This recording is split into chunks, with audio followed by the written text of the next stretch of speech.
महादेव को पति के रूप में प्राप्त करने की आकांक्षा में उमा ने कठोर तपस्या की, जिसे देख ऋषिगण स्तंभित हो उठे थे। पंचतपा अनुष्ठान किया था उन्होंने। श्री श्री चंडी में उनकी ध्यान मूर्ति का वर्णन करते हुए कहा गया है कि वे रक्त वर्णा हैं, रक्त वस्त्र धारिणी हैं। उनके कंठ में मुंडमाला, वक्ष चंदन लेपित हैं। वे पद्मासीना, चारों हाथों में जपमाला, पुस्तक, वर एवं अभय मुद्रा में हैं। माँ के गले में शोभित मुंडमाला वर्णमाला का प्रतीक है। रक्त लिपित पयोधर रजोगुण से पूर्ण सृष्टि प्रक्रिया को सूचित करते हैं। उनके हाथ की पुस्तक ब्रह्म विद्या, 3 नेत्र, 3 वेदों को और स्मित हास्य अपार करुणा को प्रकाशित करता है। तंत्र द्वारा पूजित इस महादेवी के संग सामान्य दृष्टि से श्री माँ शारदा की समानता दृष्टिगोचर न होने पर भी माँ के जीवन में इस भैरवी भाव की छाया हमें दिखाई पड़ती है। श्री रामकृष्ण के देह त्याग के पश्चात उन्हें खुले नेत्रों से एक बाल योगिनी के दर्शन होते थे। 12-13 वर्ष की लाल वस्त्र पहनी एक चपल बालिका उनके साथ खेला करती थी। माँ की बातों से हमें इस प्रकार का वर्णन मिलता है। श्री रामकृष्ण के देह त्याग के पश्चात वह बालिका मानो वैराग्य और विरह की मूर्ति से प्रतीत होती थी। शिव को पाने हेतु गौरी ने तपस्या की थी और श्री माँ ने अपनी विरहाग्नि को प्रशमित करने हेतु नीलांबर बाबू की घर की छत पर पंचतपा किया। तपोमूर्ति महायोगिनी माँ को हमने इस रूप में पहले कभी नहीं देखा। सूर्योदय से लेकर सूर्यास्त तक सिर के ऊपर सूर्य और चारों ओर से प्रचंड अग्नि के मध्य योगिन माँ के संग बैठी श्री श्री माँ जप मग्न रहती थीं।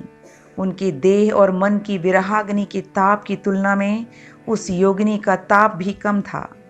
श्री माँ ने 7 दिनों तक पंचतपा अनुष्ठान किया।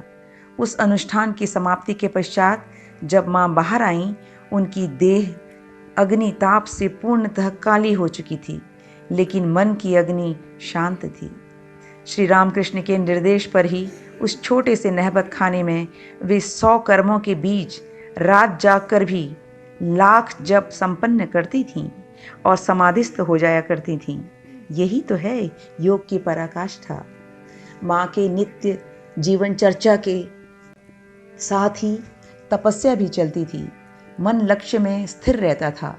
कभी प्रार्थना, कभी रामकृष्ण की लीला विलास संदर्शन और कभी मन ही मन गुनगुनाना।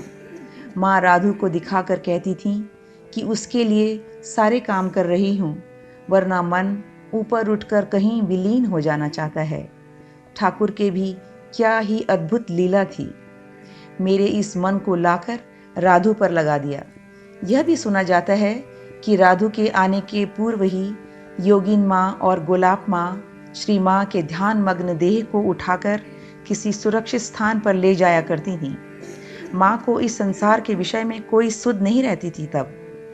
इस योगास्थिता माँ को अधिकांश भक्तों को देखने का सौभाग्य नहीं मिला, परंतु श्री श्री ठाकुर की संतानों ने माँ की इस योगावस्था के अनेक परिचय दिए हैं। स्वामी अभेदानंद जी महाराज स्वरचित स्तव में वंदना करते हुए लिखते हैं, योगेंद्र पूज्याम युग धर्म पात्रिम। योगेंद्र और कोई नहीं, स्वयं महायोगेश्वर श्री रामकृष्ण हैं। वे जानते थे माँ की महिमा। स्वामी विवेकानंद श्री माँ को जीवंत दुर्गा का रूप मानते थे। बेलूर मठ में दुर्गा पूजा के साथ इस जीवंत दुर्गा का भी आह्वान होता था और माँ को प्रसन्न कर ठाकुर के सभी पार्षद स्वयं को धन्य और कृतकृत्य मानते थे। एक बार दुर्गा पूजा के पश्चात बेलूर मठ में ही अवस्थित माँ शारदा ने कहला भेजा कि पुत्रों की पूजा से वे तुष्ट हुई हैं। माँ की बात सुनकर ठाकुर के त्यागी शिष्य परम आनंदित थे। उसी दुर्गा स्वरूपिणी देवी को विश्व स्वातंत्र्य श्री श्री दुर्गास्तव में बोला गया है, नमस्ते महायोगिनी ज्ञान रूपे। उसकी पूजा में 64 योगिनियों को पूजा निवेदन किया जाता है। श्री श्री ठाकुर के दक्षिणेश्वर निवास काल के समय तेजस्विनी योगेश्वरी ब्राह्मणियों एवं अन्य भैरवियों का भी आगमन होता था एवं कभी कभी माँ उनमें से किसी किसी के लिए सेवा की व्यवस्था कर देती थी, श्री ठाकुर के निर्देश पर। दूसरी ओर कालीघाट के नकुलेश्वर शिव मंदिर जाते समय एक बार उनका पथ अवरुद्ध किया था किसी त्रिशूल धारिणी भैरवी ने। तब कुछ गाकर उसकी वंदना की थी श्री श्री माँ ने। माँ उन्हें कुछ देना चाहती थी, परंतु उन्होंने ग्रहण नहीं किया और बोली, जिससे जो लेने योग्य हो वही लेना होता है। माँ, तुझसे जो लेना है मैं स्वयं ही ले लूँगी, तू जहाँ जा रही है जा। बाद में देखा गया कि श्री माँ जहाँ पर खड़ी थीं, परम भक्ति भाव से उस स्थान की धूलि ग्रहण कर वे चली गईं। घटना ने माँ को इतना ही विवल कर दिया था कि फिर नकुलेश्वर शिव मंदिर भी न जा सकीं। हो सकता है उनके भैरवी स्वरूप की उद्दीपना उन्हें गंभीर रूप से अंतर्मुखी कर गई थी। जगन माता के साथ नाना प्रकार से श्री माँ का सादृश्य स्थान काल अकस्मात प्रकटित होता है। उस लीला का रहस्य जानने का साहस कौन कर सकता है? सर्वदेव देवी स्वरूपिणी माँ के नाना भाव से भाव वैचित्र्य ने उनके मानव लीला के ऐश्वर्य विहीन माधुर्य के भीतर ही प्रकटित होकर भक्तों को मोहित और विस्मित किया है। रसे रूपे च गंधे च शब्दे स्पर्शे च योगिनी, अर्थात योगिनी रूप, रस, गंध, शब्द, स्पर्श, इन 5 विषयों से मेरी रक्षा करो। योगिनी है भगवती दुर्गा की सखी रूपा आवरण देवता। योगिनियों में चतुष्षष्टि योगिनी प्रधाना। उन्हीं चतुष्षष्टि योगिनियों की प्रधाना है भैरवी। देवी कवच में ही प्रार्थना है, भार्याम रक्षतु भैरवी। एक अन्य स्थान पर भी ऐसी ही प्रार्थना है, रक्षाहीनम तु यत् स्थानम वर्जितम तु तत्सर्वम रक्ष में देवी जयंती पापनाशिनी। अर्थात कवच के द्वारा वर्जित जितने भी स्थान रक्षाहीन हैं, हे पापनाशिनी जयंती देवी, तुम मेरे उन सभी स्थानों की रक्षा करो। इस युग में पग पग पर भक्त संकट मोचिनी महाभैरवी शक्ति श्री श्री माँ शारदा देवी की करुणा वर्षा से मानव धन्य हुए हैं।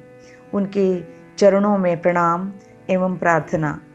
पापेभ्यो न सदा रक्ष कृपामयी नमोस्तुते।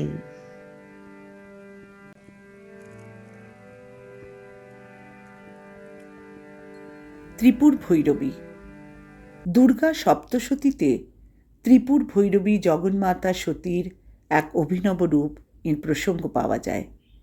শ্রী শ্রী চণ্ডীর ৩য় অধ্যায়ে মহিষাসুর বধের আগেই এই দেবীর ধ্যান মন্ত্র চোখে পড়ে। দেবতাদের সম্মিলিত তেজে যে বিশালাকায়া দেবীর উদ্ভব, মহিষাসুর বধের আগে তাঁর চণ্ডমূর্তির প্রকাশ, মুণ্ডমালা তন্ত্রমতে ত্রিপুর ভৈরবী ভগবান নৃসিংহের অভিন্ন শক্তি। এই ত্রিপুরা দেবী মধুপান করে জড়িতস্বরে বলেছিলেন, গর্জ গর্জ ক্ষণম মোড়ো মধু ইয়াবৎ পিবাম্যহম। এবং তারপরেই ত্রিশূলের আঘাতে মহিষাসুরের মর্মবিদ্ধ করেছিলেন। এখানে তার ভীম বা চণ্ডরূপের আভাস। সংকট মুক্তির জন্যেই মানুষ এই দেবীর উপাসনা করে, কিন্তু মনে হয় মহাযোগেশ্বরীর প্রকৃত রূপটি ফুটে ওঠে হিমালয় কন্যা উমার তপস্যায়। মহাদেবকে পতিরূপে পাওয়ার আকাঙ্ক্ষায় তিনি কঠোর তপশ্চরণে ব্যাপৃত হন। সে সময় ঋষিকুল তার তপস্যা দেখে স্তম্ভিত হয়েছিলেন। পঞ্চতপার অনুষ্ঠান, আকণ্ঠ হিম শীতল জলে দাঁড়িয়ে দিনের পর দিন তপস্যা, আহার ত্যাগ, এমনকি বৃক্ষের গলিত পত্র ভক্ষণ না করায় তাঁর নাম হয়েছিল অপর্ণা।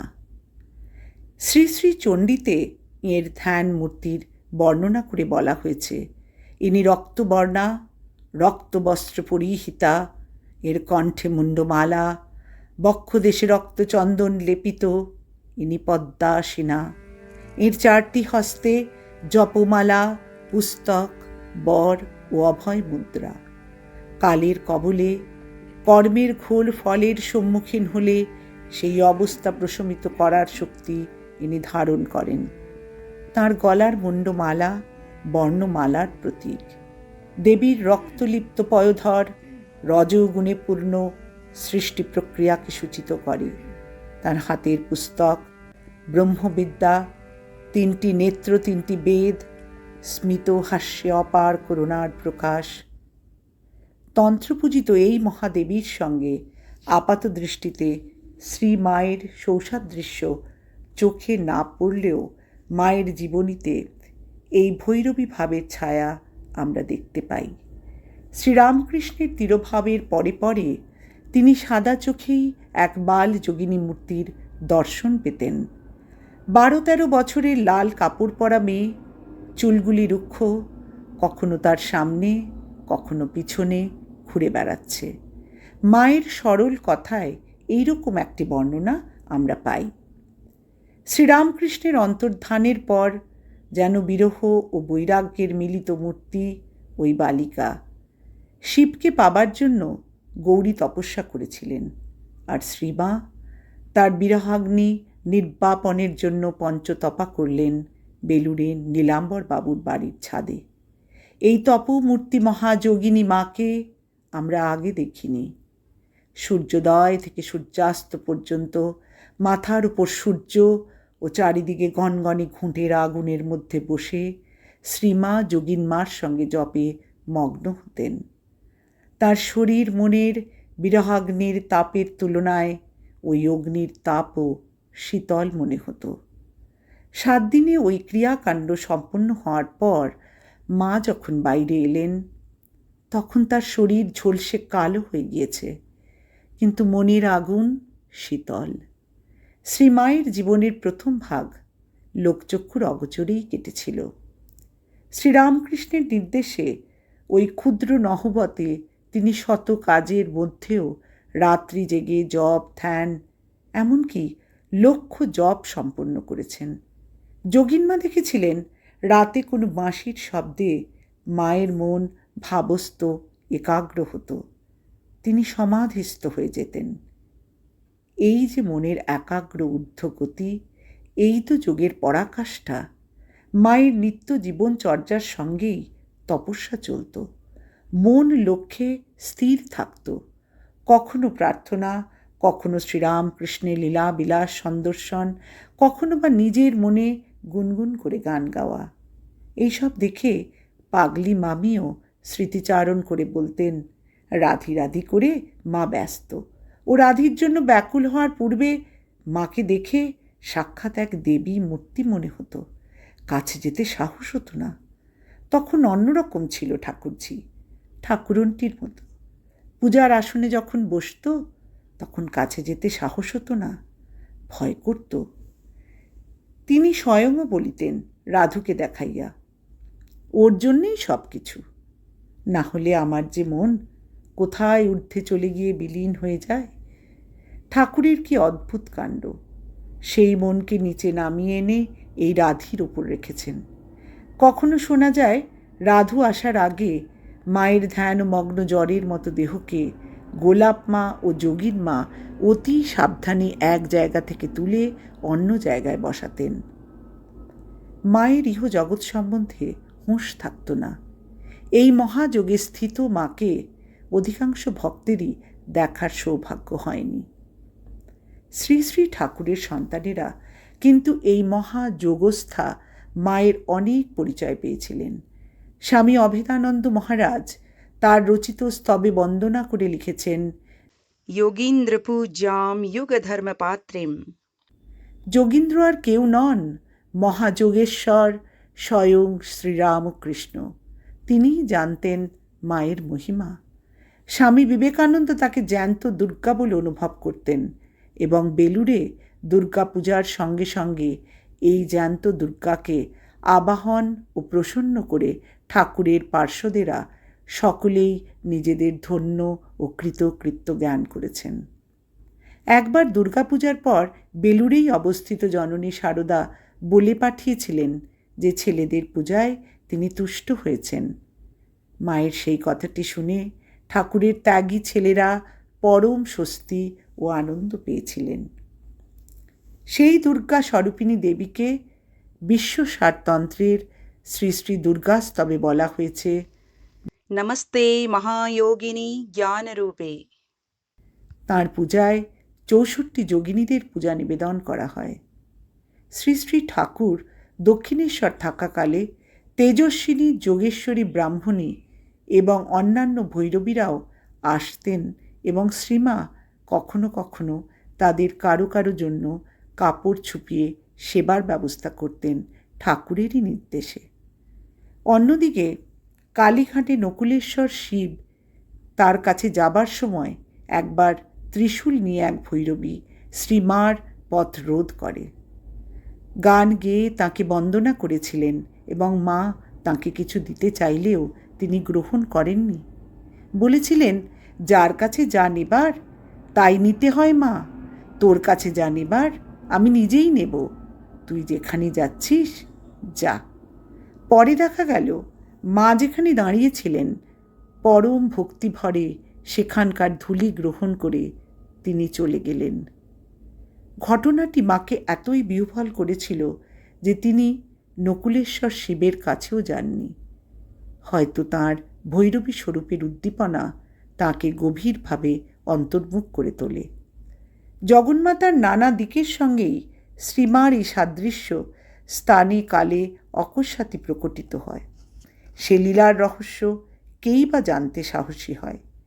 শ্রীমায়ের সঙ্গে রূপের আদল না থাকলেও সর্বদেব দেবী স্বরূপিণী মায়ের নানা ভাব বৈচিত্র্য তাঁর মানব লীলার ঐশ্বর্যবিহীন মাধুর্যের ভেতরই প্রকটিত হয়ে ভক্তদের মোহিত ও বিস্মিত করেছে। ত্রিপুর ভৈরবী একদিকে মুন্ডমালা পরিহিতা ভয়ঙ্করী মূর্তি, কিন্তু তাঁর করুণাপূর্ণ দৃষ্টিপাতে ভক্তজনের বিপন মুক্তির প্রতিশ্রুতি।